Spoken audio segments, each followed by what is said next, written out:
Let me tell you something that you already know. This church, Southside, we are for this city. Over the last several years, God has been reminding us over and over again that we are here for this city. God looked at this city, our city, a city in desperate need of hope and help today, tomorrow, and for generations to come. And he had an idea. And that idea is us. That idea is Southside Church. You know what? It's time that Southside put our foot down in this city and said, we're here today, tomorrow, and for generations to come. We are here and we are for this city. We're for hope. We're for help. We're for more. More has a name, and that name is Jesus. Because of him, the best is yet to come. Hey everybody. David's been talking a lot about a spirit of generosity. I want to tell you our band is very generous. In first and second service, the band was generous enough to leave me a wad of gum right here on my table. Second service, they said, well, are you going to chew it? And I didn't. It's kind of gross. So we've been talking about the kind of a simple fact that a mission isn't a trip. A mission trip is a good thing. But mission's a little bit bigger than that. It's not a trip, it's a life. So what I mean, it's not like 10 days every 2 years when you go to another country. It's like every day. And at the risk of being a little bit cliche, what I would suggest to you is that God has a mission for you on Monday, that he has work to do on Wednesday, that he wants his faithfulness to shine through your life on Friday. That mission is a little bit bigger than a trip. It's actually all-inclusive. It's a life. And I think for me, that point was driven home in June 2006, sitting around a campfire in Vicente Guerrero, Mexico. It was the last night of my first ever mission trip that I led as youth pastor of this church. And this guy stood up and he challenged us. He challenged us to take this missional mindset that we had brought with us to Mexico and kind of bring it into the rest of our lives. And we challenged us, he read us a passage of scripture that has sort of served as the foundation of this series that we've been called More. Let me read it for you. Companions, as we are in this work with you, we beg you, please don't squander one bit of this marvelous life that God has given us. God reminds us, I heard your call in the nick of time. The day you needed me, I was there to help. Well, now is the right time to listen, the day to be helped. Don't put it off. Don't frustrate God's work by showing up late, throwing a question mark over everything we're doing. Our work as God's servants gets validated or not in the details.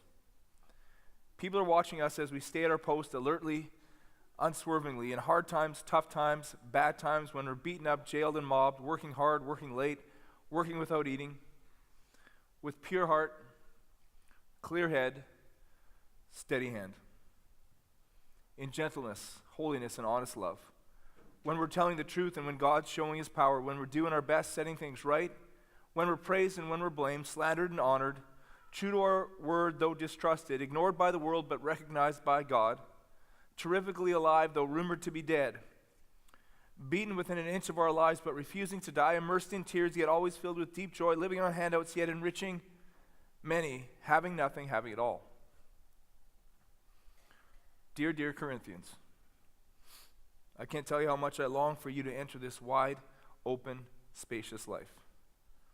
We didn't fence you in. The smallness you feel comes from within you.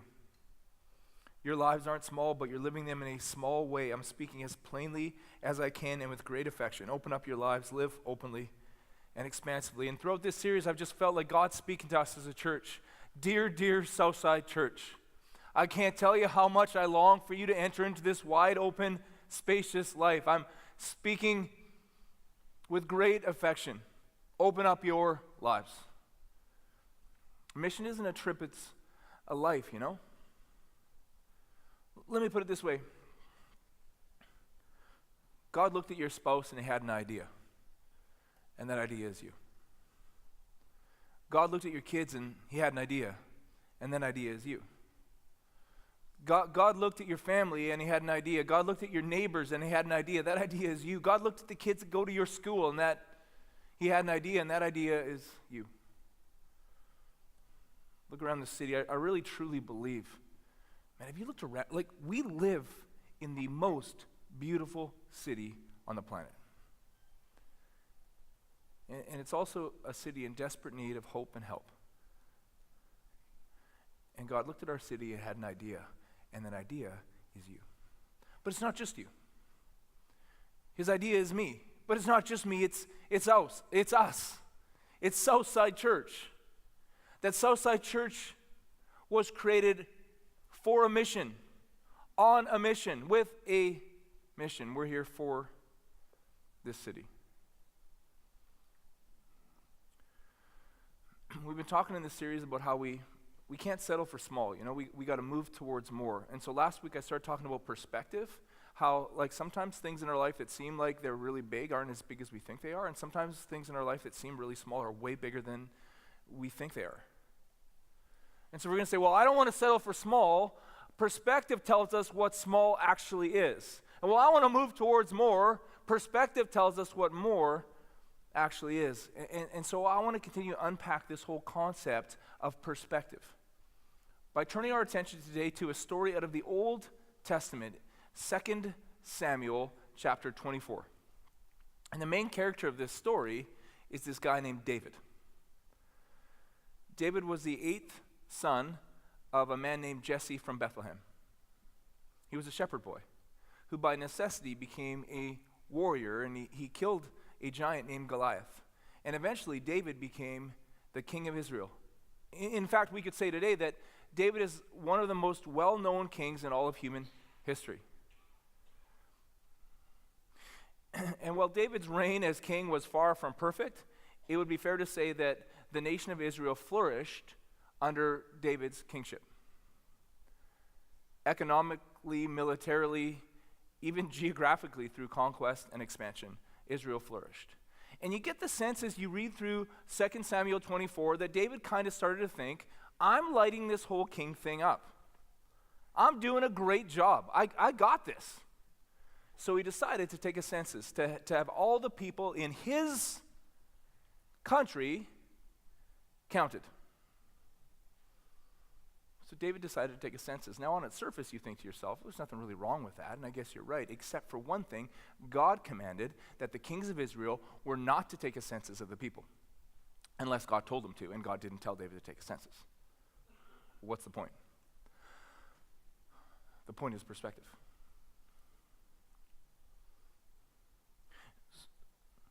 So the risk is this, that David counts all the people, and next thing you know, he's going to start to think that those people are his people.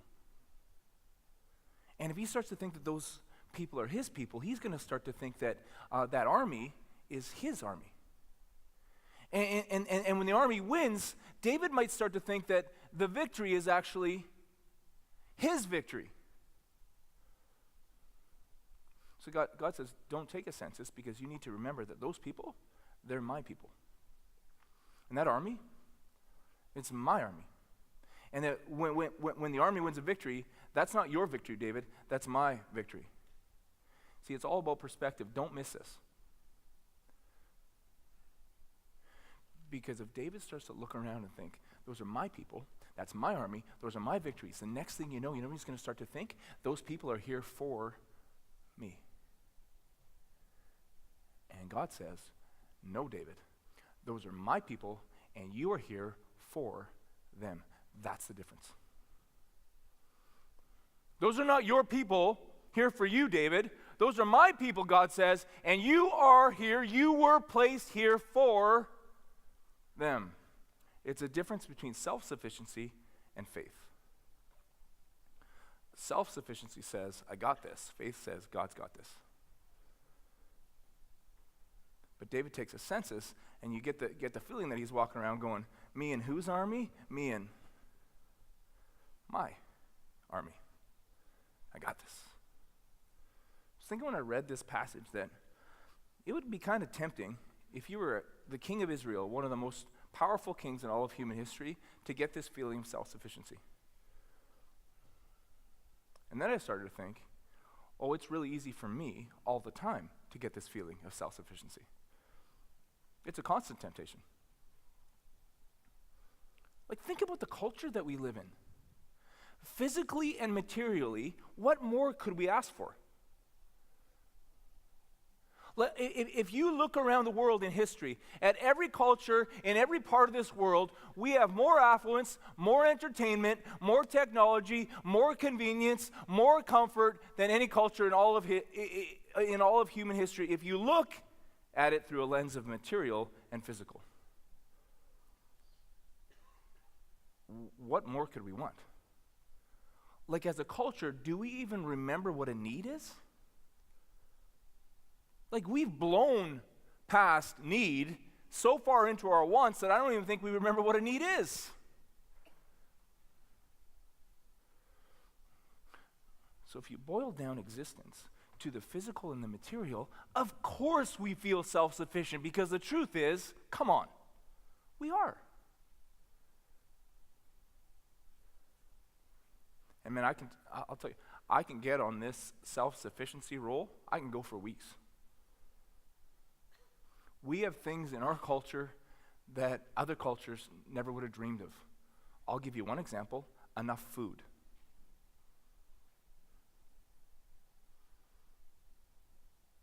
Cars and clothes and fun.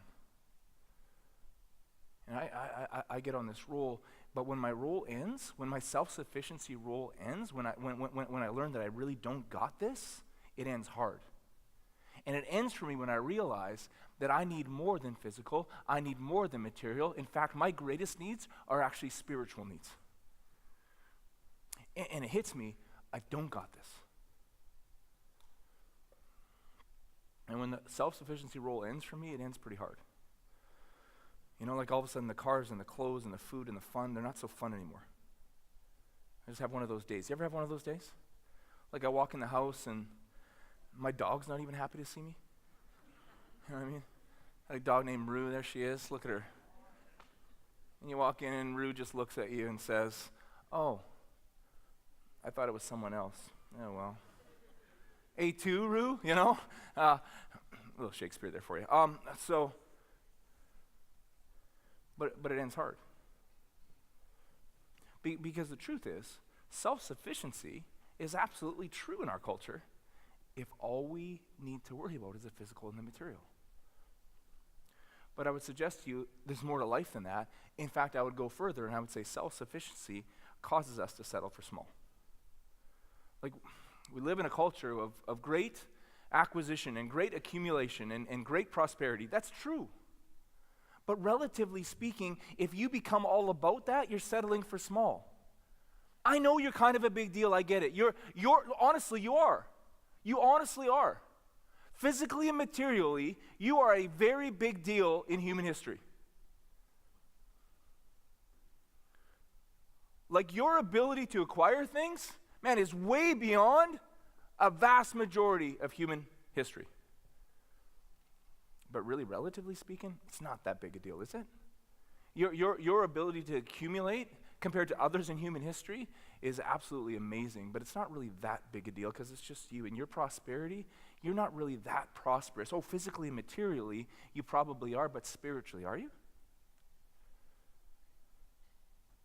And when you start to get to the point where you live in self-sufficiency and you become all about that, I think you're settling for small.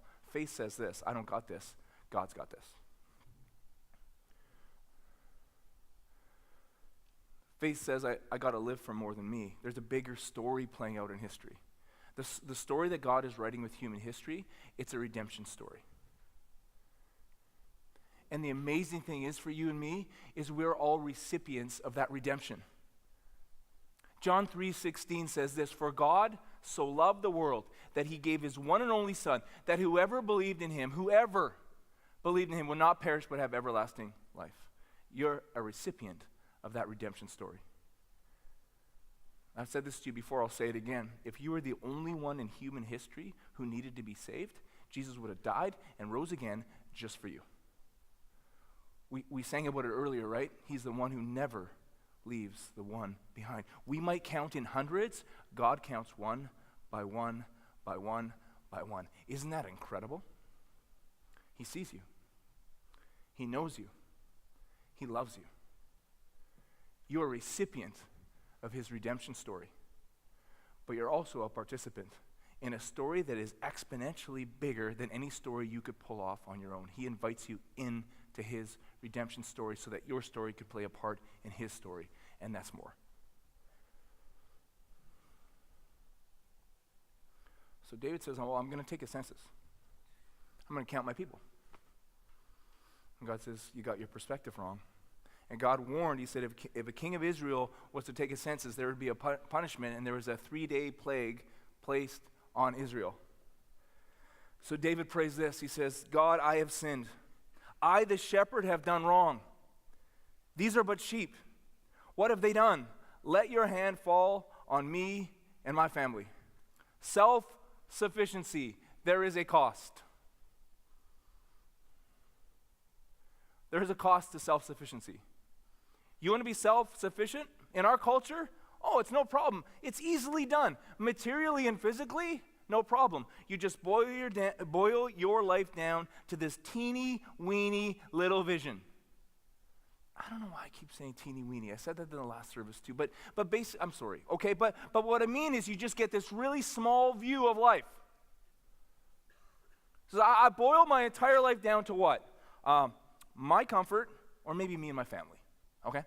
My comfort, my ease, my prosperity. That's it.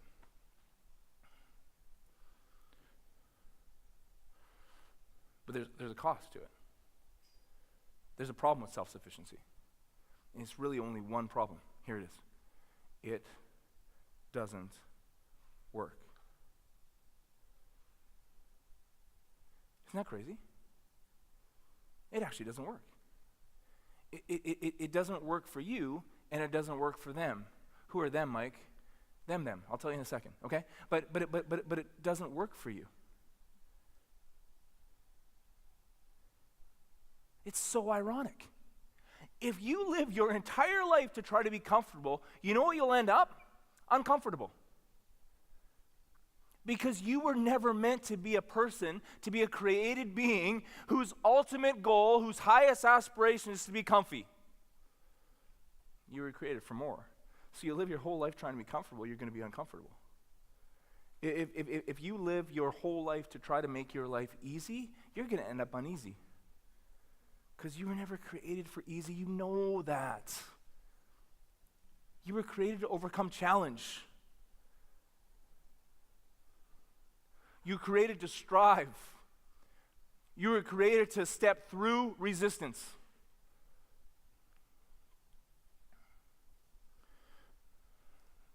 Like if you live your whole life and your highest aspiration, your deepest goal is to prosper, you won't. Like it doesn't work. Years ago, Corinne read this book on parenting, and there's this one line out of the book that has always stuck with me. It said this: the dull, bored look of the spoiled child. The dull, bored look of the spoiled child. You want to live your entire life to be comfy, easy, and prosperous? You're going to live your life with a dull, bored look of the spoiled child. That's the irony.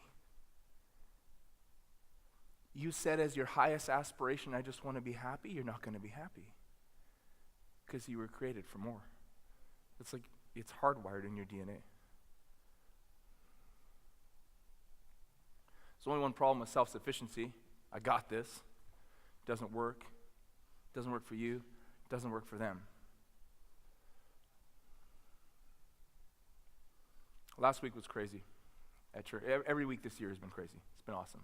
Church is growing. The Southside kids set a attendance record last week. So a non-Christmas, non-Easter attendance record, 267 kids at Southside Kids last week. Isn't that insane? Just amazing. Yeah, we can celebrate that. And I'll tell you why we celebrate it, because It doesn't happen with literally hundreds of volunteers.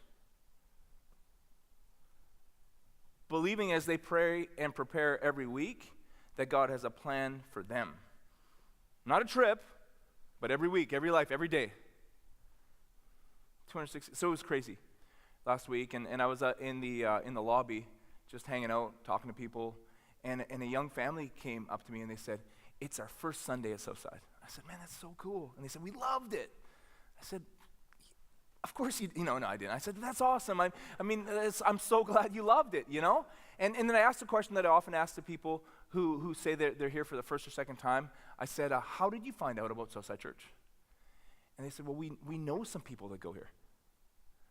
I said, "Oh man, that's so amazing. It's so cool that you knew some people that went to Southside Church." And the guy interrupted me as I was going on this soliloquy about how amazing it was. He says, "Isn't it really not that amazing, Mike?" I'm like, "Okay." He's like, "Everyone in Chilliwack knows somebody who goes to Southside Church."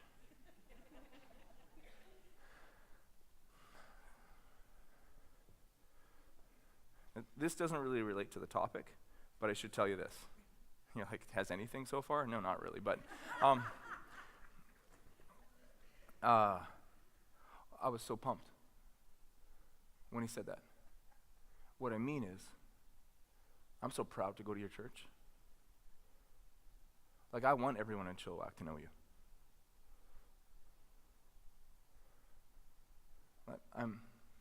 I know we're not perfect. You're not perfect. I'm not perfect. But man, like, we're telling a story with our lives. And it's just a story of a God who loves us so much, and he's changing us little by little. And he's using changed us to change this world. And I was just so happy that everybody in South, I don't know if everybody does, that might be an exaggeration, but they will, you know. But it hit me, you know. If we play the self-sufficiency game, it doesn't work for them. Talk about the fact that every Sunday, every single person that walks through those doors is a miracle. That's so true. And sometimes people walk in and they take their first step with Jesus. The truth sets them free. What's the truth? You need to be saved. You can't save yourself, but Jesus can, and Jesus will. All you need to do is ask. That's the truth. The truth sets them free. Changes them, change their past, their present, their future, their eternity. It's amazing. We've seen it play out in this church like hundreds and hundreds of times. And so often what we see is that when God gets a hold of a person, he uses them to radically change their family. He gives them the strength to take an axe to the poisonous roots of their family tree. It's amazing. He gives them the strength to take an axe and say, no more broken, no more abuse, no more addiction, no more neglect, no more shattered. And he gives them the ability to plant a new tree, a tree of life, a tree of hope, a tree of new beginnings, of legacy. It's a miracle. And all three services, as I share that, I see couples leaning together and people bumping each other because that's your story. Is it okay if I say that's a freaking miracle? That's a freaking miracle. No, that's a miracle. That's amazing. But what if you play this little self-sufficiency game? It doesn't work for them. Like, not only do you walk around with the dull, bored look of the spoiled child, but you never realize that there's this redemption story, and it's a miracle, and your story is meant to be a part of that redemption story. What we say often, every person who walks through is a miracle. We talk about how sometimes people take their first step, but sometimes people take their 400th step, and that's a big deal too.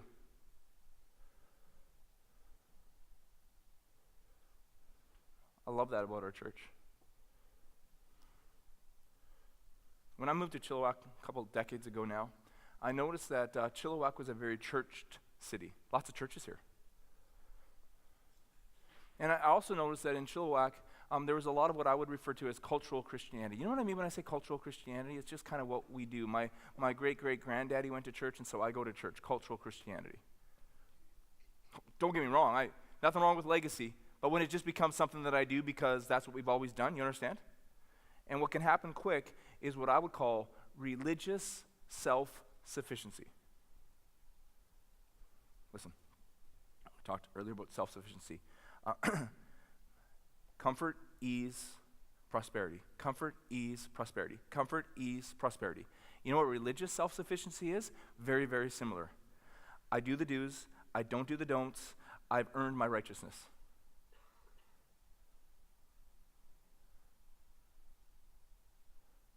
I don't need any help. I'm a Christian superstar. I'm religiously self-sufficient. I do the do's. I don't do the don'ts. I've earned my own righteousness. Here's the problem with that. Here's the problem. If you think that way, number one, you're not grateful. Number two, you don't think that you have a purpose for Jesus. And here's what also happens. You don't think he has a purpose for you. So what amazes me is when people come walking through those doors and they take their 400th step with God, where they realize that he's not done with them yet anyways. So maybe they never got to a point where they're able to forgive that person that hurt them, but that day that they do, that's a miracle. Or their whole lives, man, people have been mean to them and they've just become a mean person. And one day God unlocks something in them and they realize, you know what? I want to start to be kind to people because everyone I meet is fighting a great battle. Or they get to that point where they realize, no, I'm not going to settle for small. I'm not going to settle for religious self-sufficiency. That there's this great story playing out in history. God's writing it. It's called redemption. And not only am I a recipient, but I want to be a participant.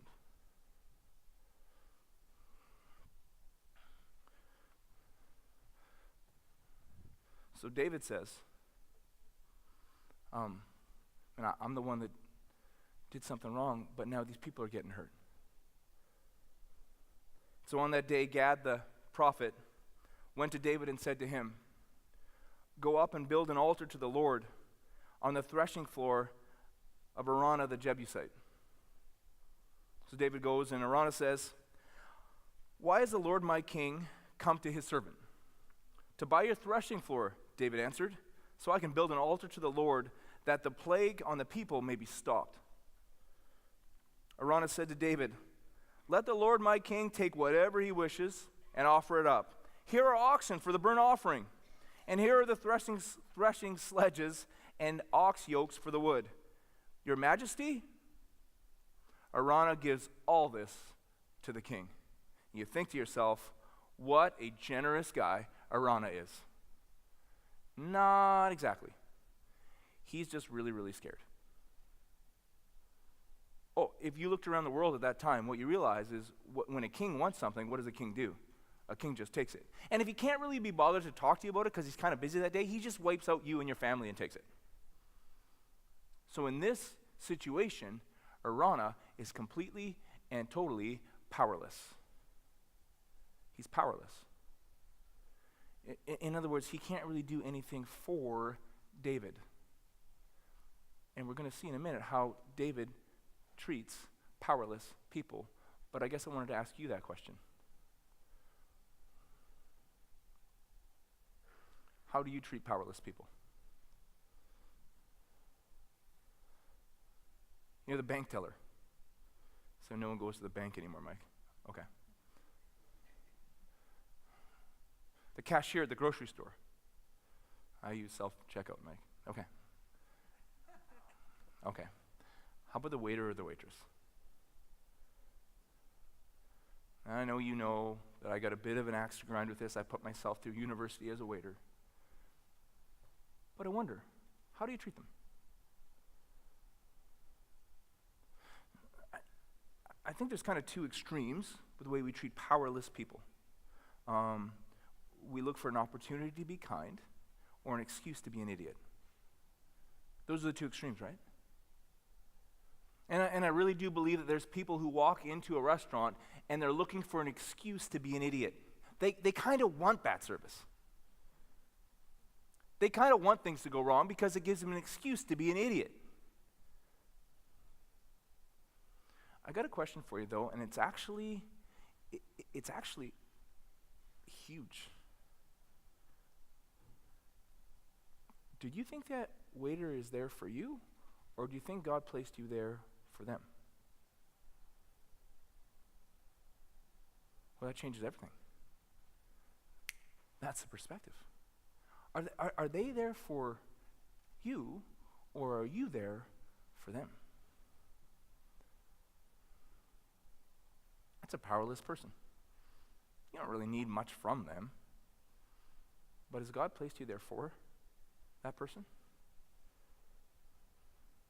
Years ago, I took my 4 boys out to a restaurant for breakfast. At a restaurant here in Chilliwack that's kind of famous for its breakfast. But not that day. Not that day, my friends. Not that day at all. It was a bad, bad day. Okay? And our waitress was having a shocker of a bad day. Like, she was rattled. Really, really rattled. Like, every single order. It was uncanny how effective she was at messing up every single one of our orders. So, obviously, the end of the meal comes and the bill comes. And this was back in the day when you actually had to write down your tip and write down your total, okay, at the bottom. So, this is a little while ago. And so, I get the bill. And I always tip big. I'm not trying to brag, but I mean, I was a waiter for years, so I always tip generously. But I'm thinking my pen is poised over the paper. It wasn't that big. It was like a millisecond maybe. But I'm thinking, if I ever had a reason or an excuse to be an idiot, this is the day. And this thought came to my head. Just one quick question. Do you think she's having a good day or a bad day? Oh, I thought, obviously, I think she's having a bad day. And then the next question, you want to make it better or you want to make it worse? So I gave her a huge tip. And we're walking out, my 4 boys and me. I kid you not, okay? I didn't recognize her. I didn't think I had seen her before. She gave no warning to me that she knew who I was. We're on our way out the door, and she says, and I quote, "See you Sunday, Pastor Mike." Oh boy, I'm really glad I tipped.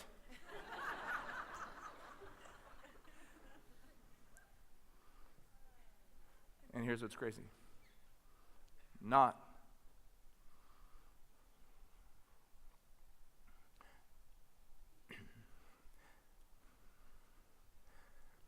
Not because she said, "See you Sunday, Pastor Mike," but because she's why I'm here. If we're not here for her, who are we here for? Yeah, we can celebrate that.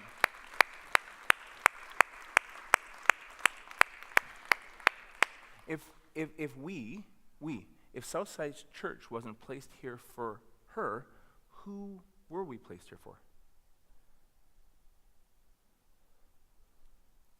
So David looked at the nation of Israel, and he started living under the illusion that they were here for him. And God corrected David and said, no, David, you're here for them. That's the same as us. We're here for the city. We're doing this like 2-year campaign, and we talk about the fact that we want to bring more help to who? Well, to powerless people. People that can't really do much in return for us. We want to bring more hope. For who? Oh, for powerless people. And we want a home. A home. For who? For our city. We want to open those doors and go, hey, this is yours. Come on in. So Iran is basically like, take it, don't kill me, you know. And but the king replied. See, David's learning. No, I insist on paying you for it. I will not sacrifice to the Lord my God burnt offerings that cost me nothing. That's it. That's it. So David built an altar to the Lord there and sacrificed burnt offerings and fellowship offerings. Then the Lord answered his prayer on behalf of the land, and the plagues on Israel were stopped. Here's the thing. Faith or self-sufficiency? There's a cost to faith. There's a cost to faith. The cost is understanding that that I'm willing to pay the price to see my story as part of God's big redemption story. There's a cost to it. That's what faith is. And so we talk about the fact that, man, we want more help and we want more hope and we want a home for our city. Well, so next week we're gonna come back here and we're gonna make a commitment. And the goal, I know, is $6 million. But it's $6 million divided by sacrifice, one by one, by one, by one, every one of us. Some of you say, well, I've never given. Well, start now. Start now. So, well, I already give. Well, yeah, then you're in the same boat as so many of us that are looking, and we believe in this redemption story. We believe that God has called us here to be for this city, and we're going to ask, hey, God, what more can we do? There's a cost to it. But, listen, there's a cost to self-sufficiency. There's a cost to saying, I got this. And here's the cost. It's the dull, bored look of the spoiled child. Comfort, ease, prosperity. No. Mm-mm. We were made for so much more. We were made for adventure.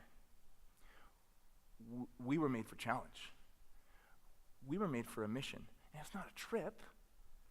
It's like our lives. And so we're reaching out for powerless people in this city, today, tomorrow, and for generations to come. Let's pray.